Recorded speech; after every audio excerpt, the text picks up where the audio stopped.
শুনছেন?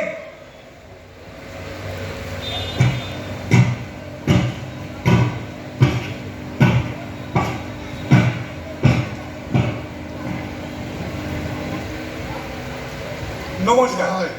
নমস্কার। আচ্ছা, আপনার নাম কি মিস্টার গগন চৌধুরী? হ্যাঁ।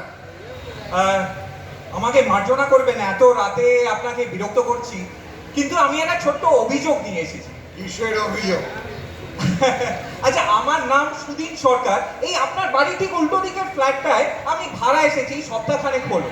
এতে অভিযোগের কি আছে? না, মানে অভিযোগটা হচ্ছে যে এই আপনার তিনতলা ঘরের যে লাইটটা সারা রাত জ্বলে আর সোজা আমার মুখের ওপর এসে পড়ে। বুঝতেই পারছেন, সারাদিন অফিস করার পর যদি রাতে একটু ঘুম না হয়, তাই যদি আপনি আপনার জানালাটা একটু বন্ধ রাখতেন। মানে আমিও রাখতে পারি আমার জানালা বন্ধ, কিন্তু কি বলুন তো, আমার ঘরে ওই একটি জানালা, আবার সেটা আবার ওই দক্ষিণ দিকে। ওটা আপনাকে বন্ধ করতে হবে না, আমিই বন্ধ করব। বেশ, তাহলে তো ভালো হয়ে গেল, ধন্যবাদ। চলে যাচ্ছেন? হ্যাঁ, মানে এত রাত হলো, আপনি নিশ্চয়ই শোবেন। আমি রাতে শুই না, মানে ঘুমোই না। তাহলে কি রাত জেগে লেখাপড়া করেন? তাহলে ছবি আঁকি। ও, আপনি পেন্টার? তা আপনি কিসের ছবি আঁকেন? মানুষের ছবি, পোর্ট্রেট। আচ্ছা, তাহলে নিশ্চয়ই নিজের মন থেকে আঁকেন। মন থেকে আঁকতে আমি পারি না সুদিন বাবু, শিখিনি। তাহলে নিশ্চয়ই কারো ছবি দেখে আঁকেন। মডেল আসে, শুটিং দেয়। মডেল আসে মানে এত রাত্রিরে? হ্যাঁ, আসে। ট্রেন? আপনি এখানে আসার আগে আমি একটা ছবি শেষ করে এলাম, তার যে মডেল এক্ষুনি নামছে, নিজের চোখেই দেখতে পাবে।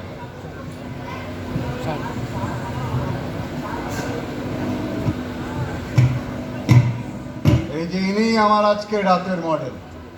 আচ্ছা, আপনি কি কাছাকাছি থাকেন? মানে এত রাতে আপনি বাড়ি ফিরবেন? আর জানেন, আপনাকে না খুব চেনা চেনা লাগছে, খুব চেনা চেনা। কোথায় হয়তো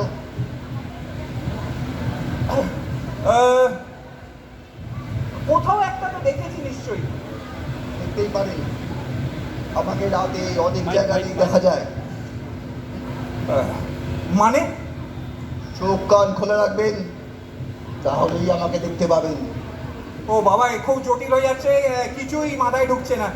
ঠিক আছে, ঠিক আছে। আর হ্যাঁ, আমি অনেক দূর থেকে আসছি, কিন্তু আপনি চিন্তা করবেন না, আমি ঠিক চলে যাব।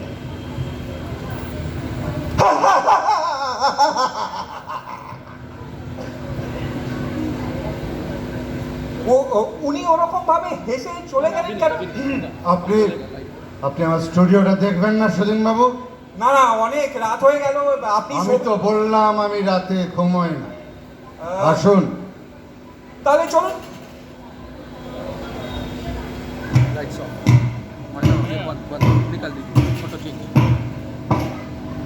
फोटो बंद कर दीजिए बस बस अभी रुक जाइए फिर से जब लाइट जलेगा तो दूसरा वाला फोटो फुल स्क्रीन होगा ना? हाँ फुल स्क्रीन हाँ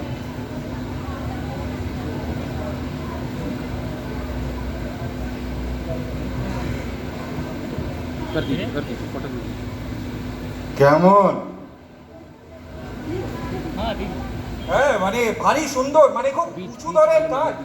ভালো করে দেখুন সুদিন বাবু, কিছু মুখ আপনার চেনাও বেরোতে পারে। দাঁড়ান দাঁড়ান, এই এই যে এই সামনের দিকে যে ছবিটা, এটা অনন্তলাল ইউডি, খুব বিখ্যাত গায়ক, তার ছবি না? এই মাঝখানে আগে উনি মারা গেলেন। ঠিক। আচ্ছা, ওই দিকে যে ছবিটা, ওইটা একজন পাইলটের, নামটা ঠিক মনে পড়ছে না। ক্যাপ্টেন চক্রবর্তী লন্ডন যাওয়ার পথে কারেক্ট। বিমান দুর্ঘটনায় মারা যান, তাই তো? একদম একদম একদম ঠিক বলেছেন।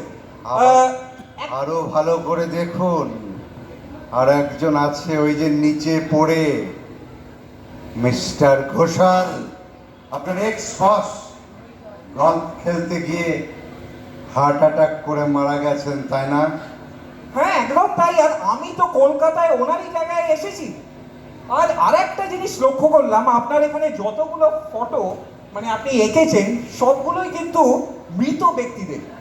একটা সময় ছিল সুধীন বাবু, যখন দিনের পর দিন খবরের কাগজে বিজ্ঞাপন দিয়েও কোনো মডেল পাইনি সেটিং দেওয়ার জন্য।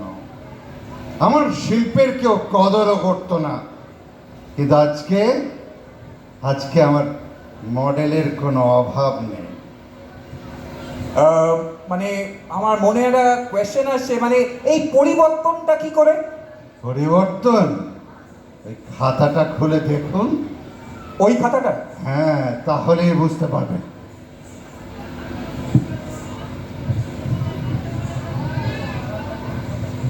ও বাবা, এ তো অবিচুয়ারি, মানে খবরের কাগজ থেকে কাটা মৃত্যু সংবাদ। খবরের কাগজ ছাড়া ওদের খবর আর আমি কি করে পাবো বলুন?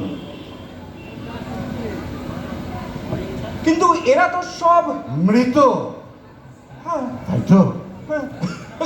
মৃতদের সাথে যোগাযোগ তৈরি করতে পারাটা আসল। সবাই পারে না, আমি পারি যোগাযোগ স্থাপন করতে। ওরা আসে, মডেল হিসেবে আসে, সেটিং দেয় প্রতিদিন। সবচেয়ে বড় কথা কি জানেন? ওদের কোনো সময়ের অভাব নেই, ওদের ধৈর্য অসীম। মানে আপনি বলতে চাইছেন আপনি মৃত মানুষদের ছবি আঁকেন? ওরা আমার কাছে মৃত নয় সুধীন বাবু, ওরা আমার অনুপ্রেরণা, আমার শিল্পের কদর করে ওরা। কি কি কি কি পাগলে প্রলাপ বলছেন? আরে এই এত গরমে আপনি এই গায়ে চাদর দিয়ে আছেন, কি ব্যাপারটা কি? আমি কোন হাত দিয়ে ছবি আঁকি সেটা একবার দেখবেন নাকি মানেটা কি? বাবু? মানেটা কি? আমি পুলিশ ডাকবো কিন্তু। হ্যাঁ, পুলিশ আমার কিছু করতে পারবে না। না। আপনাকে দেখায় কোন হাত দিয়ে আমি ছবি। না না, আপনি দূরে যান, আপনি দূরে যান। না না না, একদম নয়। না না না, না, না, না, না। একটা পোর্ট্রেট আঁকাবেন? Ah!